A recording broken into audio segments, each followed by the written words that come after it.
Welcome everyone, wireless classes के एक new video में आप सभी का वेलकम है। एंड आज का जो हमारा वीडियो रहने वाला है वो आप सभी का हाफ ईयरली एग्जामिनेशन का जो पेपर होने वाला है क्लास 12th का केमिस्ट्री का, वो मैं इसमें आपको सॉल्व करने वाला हूं। एंड उसके साथ साथ पूरा का पूरा ओवरव्यू दिया जाएगा। ये आपके पेपर का कोड रहने वाला है। एंड बेसिकली ये जो क्वेश्चंस हैं और जो भी आपको यहाँ पे बहुविकल्पी प्रश्न, अति लघु उत्तरी, लघु उत्तरी प्रश्न सब कुछ दिए जाएंगे, ये सभी क्या है, ये इंपॉर्टेंट है। सो इनको आप सभी मस्ट प्रिपेयर कर लेना। And thank you for sharing this paper.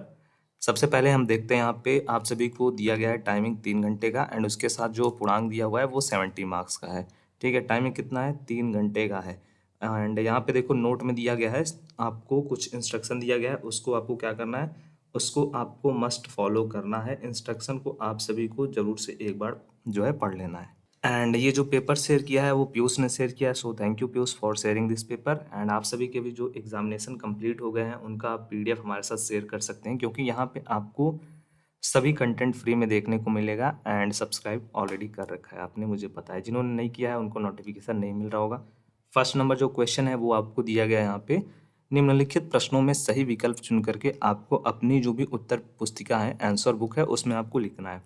First यहाँ पे का नंबर क्वेश्चन दिया हुआ है, फ्रैंकल दोष के कारण आयनिक क्रिस्टल का घनत्व क्या होता है, बेसिकली वो आपको बताना है। एंड ये आपके मल्टीपल चॉइस वाले क्वेश्चंस हैं, बेसिकली एमसीक्यू टाइप वाले प्रश्न, तो आपके ये एक एक नंबर वाले रहते हैं। ठीक है, सो फ्रैंकल दोष के कारण आयनिक क्रिस्टल क्या होता है, बेसिकली ये अपरिवर्तित रहता है। क्या रहता है, अपरिवर्तित होता है। एंड अगर आपको किसी भी क्वेश्चन का जो आंसर है वो लग रहा है कि ये यहाँ पे करेक्ट नहीं बताया जा रहा है, रॉन्ग बताया जा रहा है, तो आप उस प्रश्न का नंबर और उसका जो आंसर नंबर है वो आप कमेंट बताइएगा जरूर से, टीम 100% रिव्यू करेगी। ठीक है, नेक्स्ट क्वेश्चन है, निम्नलिखित में से किसके जलीय विलयन का क्वथनांक जो होता है वो सबसे अधिक होता है।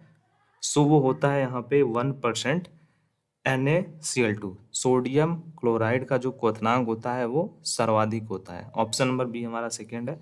थर्ड नंबर क्वेश्चन यहाँ पे दिया गया है, निम्न 4 रंगहीन जो लवण होते हैं उनके विलयन जो अगर पृथक करके परखनली में रखे गए और प्रत्येक के तांबे की एक पट्टी डुबोई गई प्रत्येक में, तो कौन सा जो विलयन होगा उसका अंत में नीला कलर हमको प्राप्त होगा, या फिर कौन सा विलयन हमें नीला दिखेगा।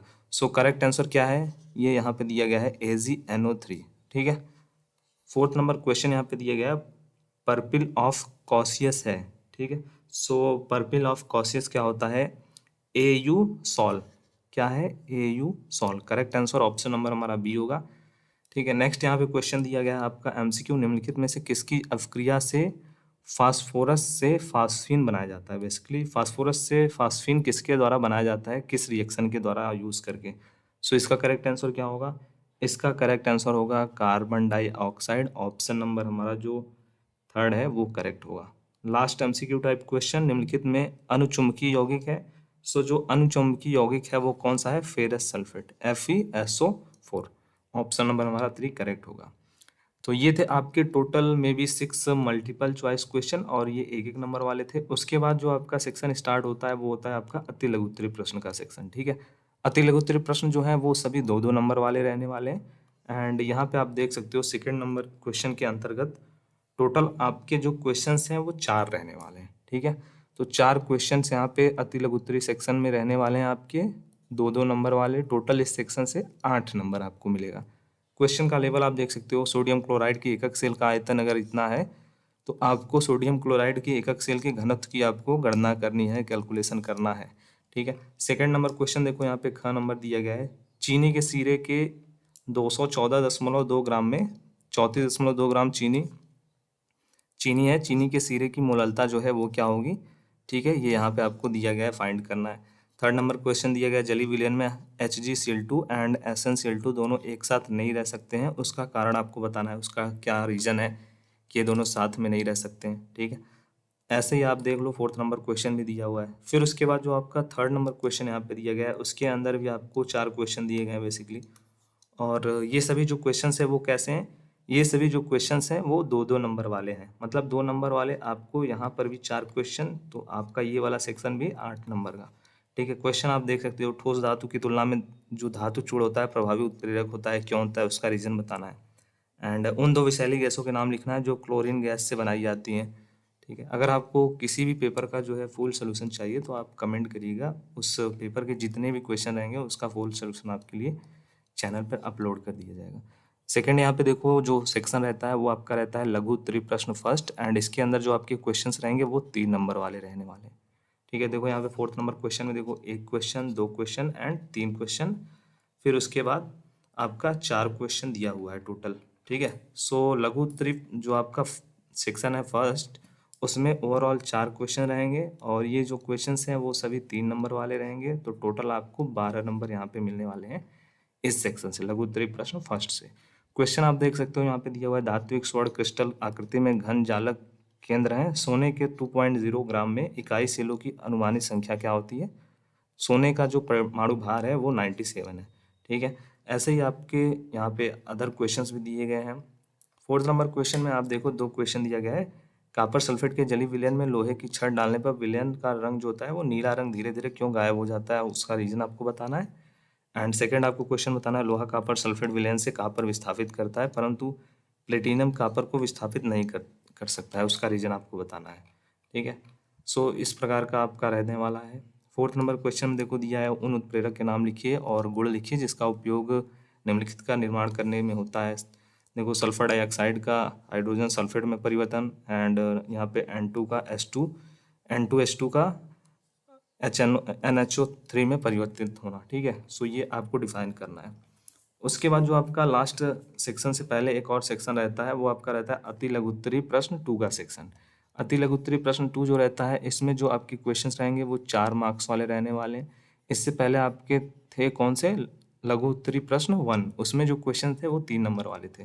ठीक है, बेसिकली इसमें इस टाइप के प्रश्न आपको देखने को मिलेंगे, क्या होता है या फिर किस प्रकार से प्राप्त किया जाता है। जैसे देखो यहाँ पे होता है ना, क्या होता है जब क्वेश्चन दिया हुआ है फास्फोरस को सांद्र नाइट्रिक अम्ल के साथ गर्म किया जाता है तो क्या होता है वो आपको बताना है। क्या होता है जब शुष्क आयोडीन की ओजोन से अपक्रिया कराई जाती है तो आपको क्या मिलता है। 3rd नंबर में दिया हुआ है, जब एसीटोन अमोनिया से क्रिया करता है तो क्या मिलता है हमें, या फिर क्या होता है। तांबे को गर्म तथा सांद्र H2SO4 के साथ गर्म किया जाता है तो क्या होता है। ठीक है, हाइड्रोजन सल्फेट। ऐसे ही देखो यहाँ पे 2nd नंबर क्वेश्चन दिया हुआ है, कैसे प्राप्त करेंगे। सो ये बेसिकली 4 नंबर वाले प्रश्न है, तो देखो 4 क्वेश्चन इसके अंदर भी दिया है। सोडियम नाइट्राइड से नाइट्रोजन कैसे प्राप्त करेंगे, पोटेशियम आयोडाइड से आयोडीन कैसे प्राप्त करेंगे, अमोनियम क्लोराइड से अमोनियम सल्फेट कैसे प्राप्त करेंगे, एंड नाइट्रोजन से अमोनिया कैसे फाइंड करेंगे, कैसे प्राप्त करने हैं वो आपको एक्सप्लेन करके पूरा का पूरा लिखना रहेगा यहाँ पे। ठीक है, फिर उसके बाद जो आपका 2 और क्वेश्चन इसके अंदर देखने को मिल रहा है आपको, क्रोमाइड से पोटेशियम डाइक्रोमेट बनाने का जो रासायनिक समीकरण है वो लिखना है। एंड लास्ट जो क्वेश्चन है वो आपका ओजोन एक आक्सीकारक तथा अपचायक पदार्थ है, उसका कारण क्या है, रीजन क्या है। अगर आपको जो है आपका समीकरण जो होता है ना, समीकरण के साथ आपको बताना है बेसिकली। 4th नंबर जो क्वेश्चन या फिर कह लेते हैं सबसे लास्ट नंबर जो हमारा सेक्शन रहने वाला है वो रहने वाला है इसका दीर्घ उत्तरीय प्रश्न का सेक्शन। ठीक है, सो दीर्घ उत्तरीय प्रश्न जो आपके रहने वाले हैं वो रहने वाले हैं 5 मार्क्स वाले, 5 अंक वाले।